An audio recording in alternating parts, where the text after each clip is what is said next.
All right. Well, good morning, good afternoon, good evening, whenever and wherever you are tuning into the Fuchsia Tent.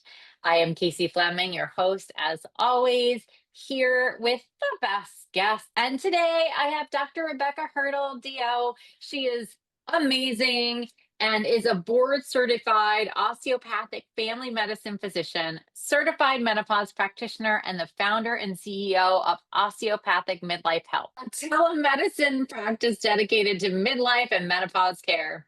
With 20 years of experience, Dr. Hertel has provided compassionate, patient centered care across all life stages. She's a passionate advocate for women's health, a total firecracker, and a badass.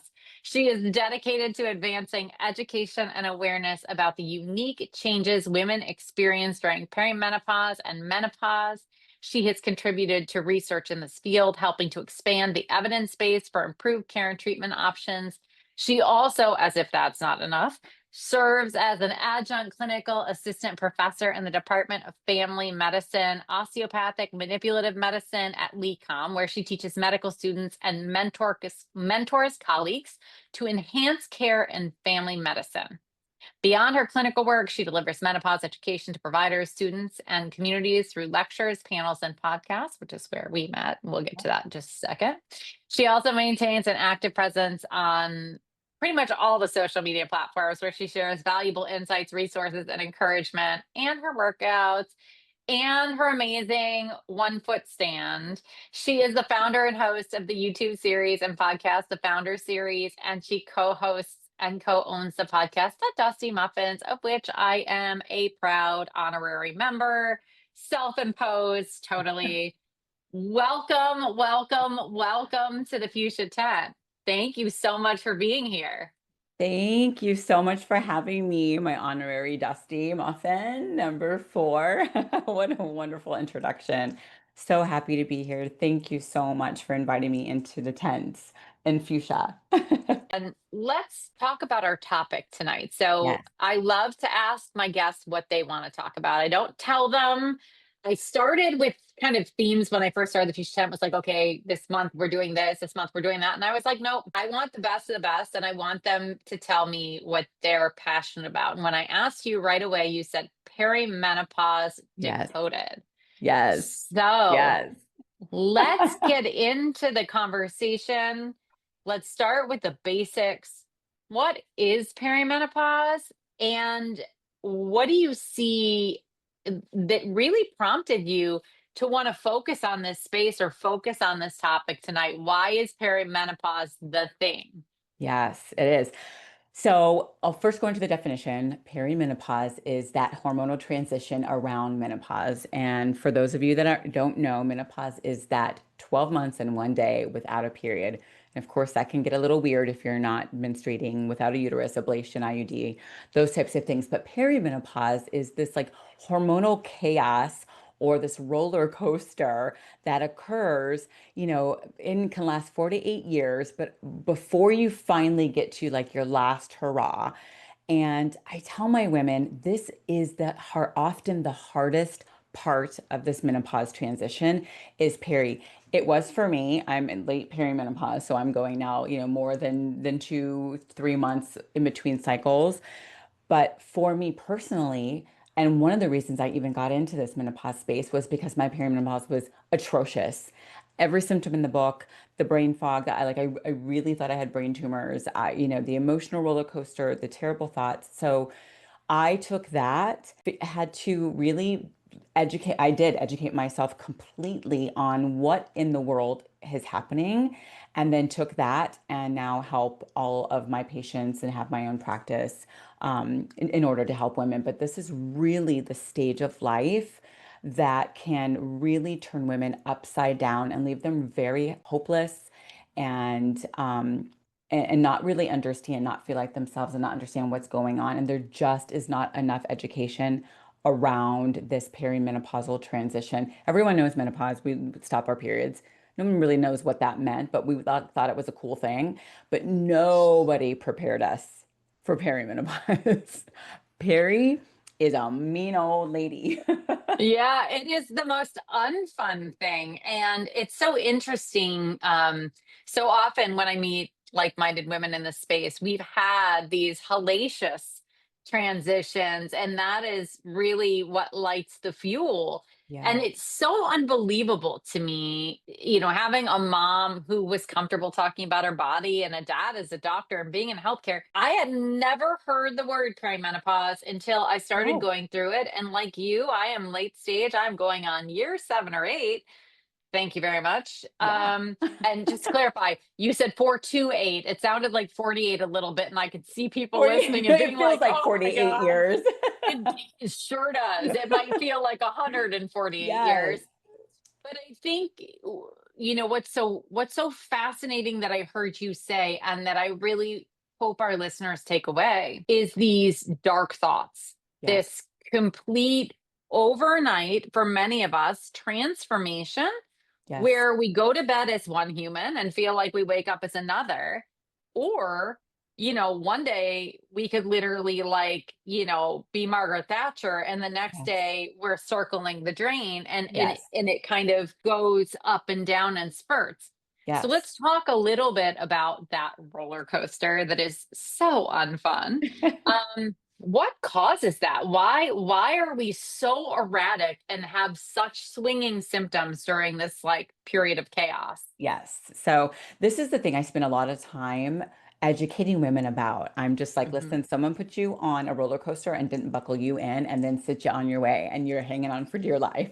And all of those ups and down roller coasters and twirls around, that is what is happening to estrogen. And progesterone starts to decline and it still does these spikes as well. And so that's why you get like the cycle changes, is that decrease in progesterone. But your estrogen is just fluctuating. And part of that is because we're running out of eggs, right? And so the cells around the eggs, the follicle, produce our estrogen. And then when we ovulate, we produce progesterone. But I feel like I sometimes will use the analogy of a car running out of gas. It's like sputtering. You're Mm. like trying till your foot, you're trying to hit that accelerator to get more gas going, and that's what your brain's doing. So your brain is sensing these changes, and we call them delta change. So from, this flat line all the way up and then boom back down. And the delta changes, those are where women are really suffering. They get those hot flashes, those night sweats, the rage, the bloating, the breast tenderness, and then all of a sudden they turn around and they're this, Medusa, and then they turn back this way and they're, this like wonderful Ariel again, Ursula on one side and Ariel's on the next. And so, and that's really what's happening because of those fluctuations. So that brain is like, I need estrogen. Your ovaries are like, we ain't got much estrogen down here, but maybe the next guy does, And so these big signals are coming out, and these ovaries are just like, I don't have these great eggs. Sometimes they'll ovulate, sometimes they won't. And in late perimenopause, you get more of these, what we call loop cycles or loop out of phase. And it's like cycles on top of cycles, and you can get really high estrogen. I mean, I caught one of mine and my estrogen level was over 600. And you're like, okay, that's where the peri monster came out that day. Okay, I remember that actually.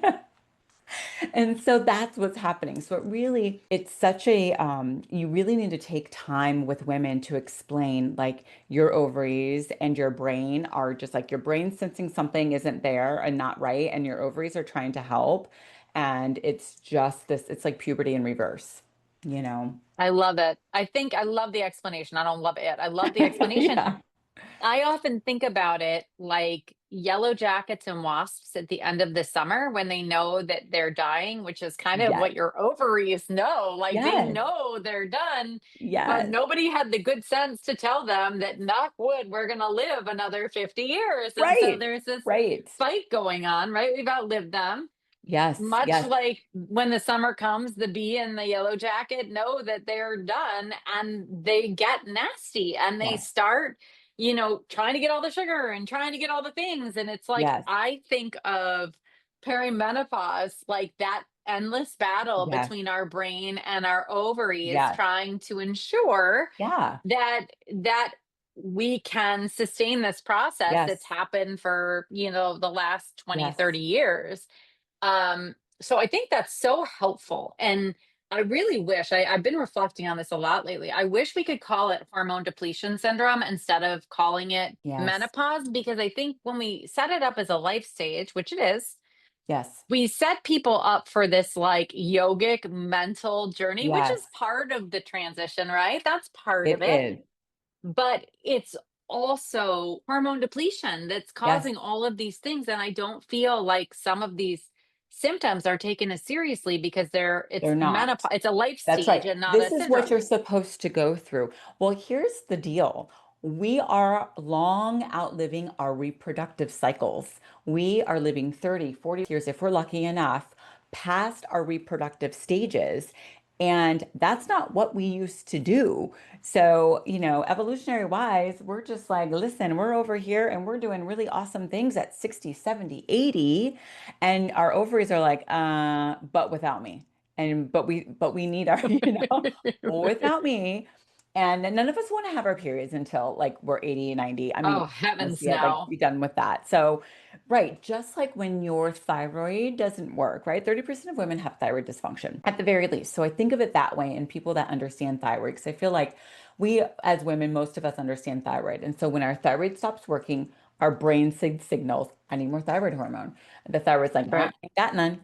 And so the brain is like, well, I really need it, and you really have to like give it to me. And we replace that all the time without a blink of an eye. Oh my gosh, your thyroid, yeah, your TSH is, above 5, let's say 5. Although for us thyroid gurus, we have different numbers that we like. But it's 10, it's 100. Oh my gosh, we need Right. to give you thyroid medicine. We don't blink an eye at doing that. But for some reason, menopause it's a life event. It's something that you go through. We take it with open arms. Well, we can, but we want to be vital and we want to live longer and we want Right. to, we are not like men. Most men produce their testosterone. It does decline a little bit, but they have reproduction up until they're in the grave.